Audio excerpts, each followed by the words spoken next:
I've never been seen somebody who is as happy as I am to be pregnant. To be pregnant. To be pregnant.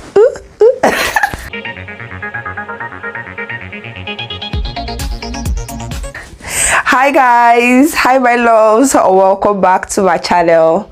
My name is Uche of the Evolving Woman, and on this channel we'll talk about fashion entrepreneurship, we'll talk about my lifestyle, we'll talk about working corporate world and all that stuff.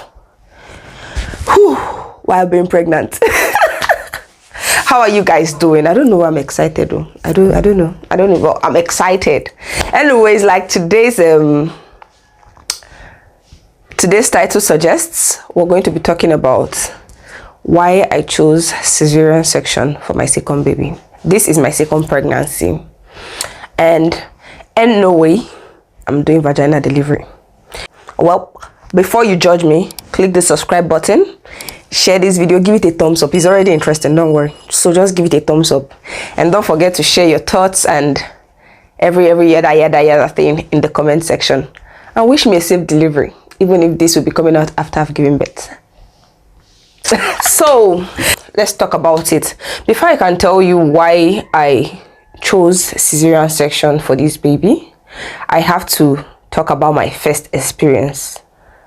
That's my first pregnancy and my first delivery. And before I can talk about that, I have to like give you a backup.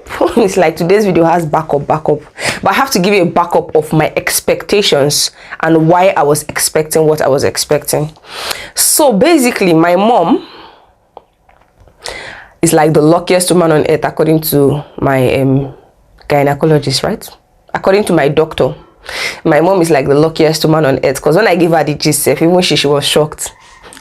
My mom had my first sister when, that's my elder sister. She had my elder sister on her way to the hospital for normal routine check, antenatal. She was on her way to antenatal, and then back then she was on a bike. So she just kind of told the bike man that please just hold on, I want to ease myself. So the bike man stopped for her. Now she came down, went into the nearby bush. That's how this woman gave birth there. Like, as she just bent down, she born. Then for me, she actually made food in my father's house, that is in her husband's house. She made food there. Then she said she doesn't feel like eating that one, that she wants to go and eat the one her mom prepared. When your mom lives close by, you can always have that kind of craving. So she went to my mom's house, or to my grandma's house, and as she was trying to bring out plates from like the storage where they keep plates, because she said she did not want to use normal plates, she wants all those occasion plates. Pregnant woman cravings, leave it. So as she was bringing out the plates, that's how baby fell out. I know, right? Crazy.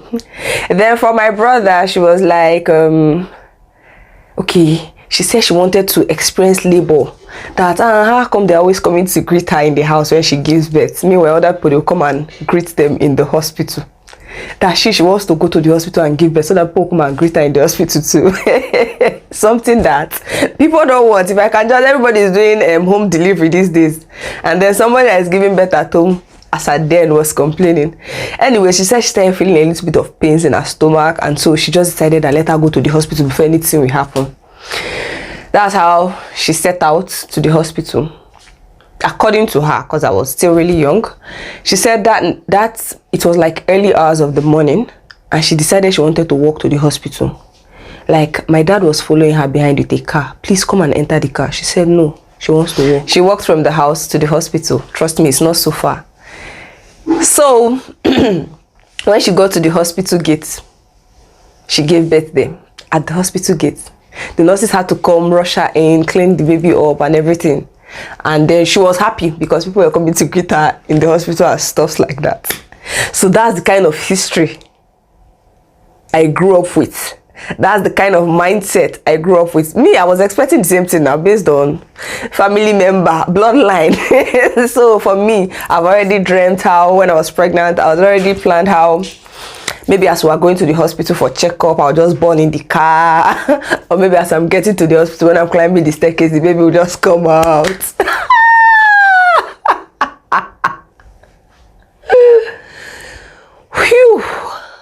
life hit me. My guys, life hit me literally, because I was in labor for over 20 hours. Okay, first of all, I think I was stubborn because I was past my due date. The doctors kept asking me to go for a scan, that my stomach is big. I'm small, or at least I used to be small. I was slim. So that my stomach is really big. And as at the last scan I did, I was not overdue. You know, they always say this thing about the last days before you give birth. Baby is fully matured at 37 weeks. So those extra days, it's just there eating and getting fat.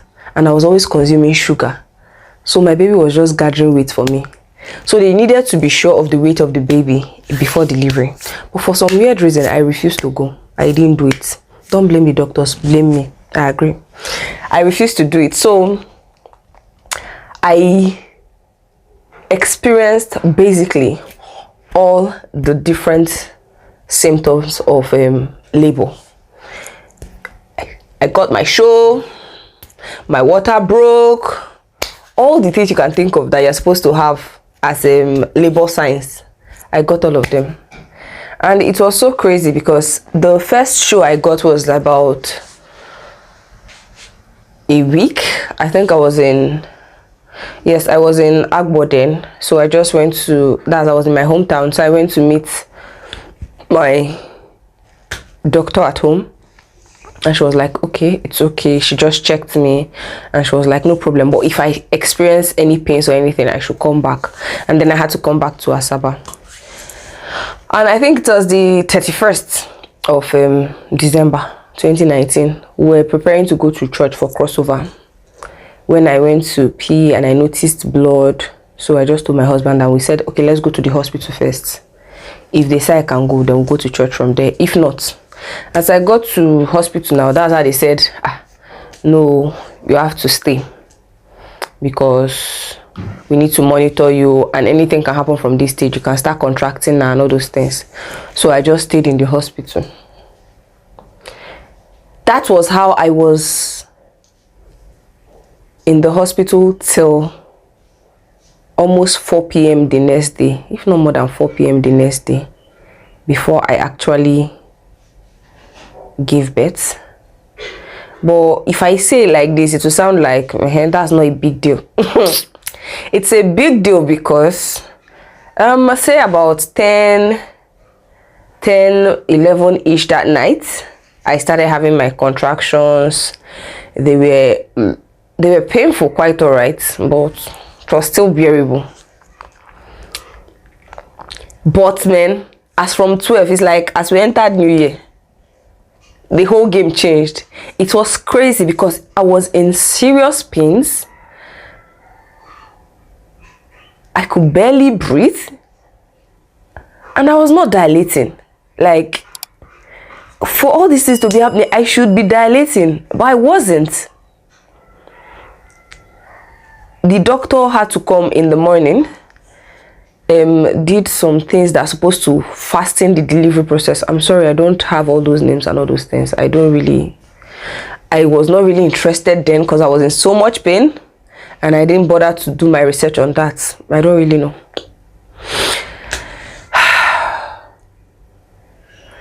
Even after he did whatever he did, I was still not dilating and the pain kind of like tripled. Like, it was bad. At some point, I was on all fours. The nurses would not be telling me, stand up, you can't stay in this position, it's not good for your baby. I could not just stay in one place. I was in mad pains. And I used to think my tolerance level for pain was high. But labor taught me that I don't know shit. I don't think I can tolerate pain a bit. It's not for me. So it was just a lot. And after everything, I ended up getting, I was wheeled in for an emergency CS because the labor was staying too long and the nurses were bothered about how this is taking too long and I was being too dramatic according to them. But I was not being dramatic because I was in pain. I don't know what they are saying. You know how Nigerian nurses can be very uncaring. Somebody even, okay, I think what brought about the whole CS thing was one nurse telling me that, please, madam, if you know you cannot bear this snake, tell them to do CS for you. I was like, that's it. Please, please, please, please, please. I want CS. Please come and cut me and take this baby out. Oh, Jesus. So most times when I remember, you know how I was really excited when I started this video. I can't be that shy because it was a lot. It was a lot of pain. Anyways, they had to now take me in for CS, and prepping me for the session was quite tough because at this point I was honestly not in control of my body. When the contractions come, I couldn't stand it at all. Like, I couldn't be in control of how I react or how I do at all. And they needed me to stay still now, of course, all those processes. So they had to knock me out. They gave me those things they give people to knock them out. They knocked me out. And according to the nurses, it was at the point where they were preparing me for the cesarean section that I started dilating fast. Like, in a space of, say, 30 minutes, I moved from 2 cm that I've been for over 2 hours to almost 8 cm. But they had already put me to sleep, and so they just had to hurry up everything. And then they brought the baby out. Now, when I think about it in hindsight, I'm just so grateful to God, because my baby came out at 3.8 kg, which is really big considering my own weight. And which was why the doctors had been telling me to go for a scan so they can tell the weight of the baby and everything. I didn't think this video would be this emotional and calm. Like, I feel like I'm reliving everything again. Anyways, so they were like, thank God we did CS. This baby is too big for you and stuff like that. Trust me, guys, all the first wear I bought for my son, he could not wear anyone. We had to go and buy clothes.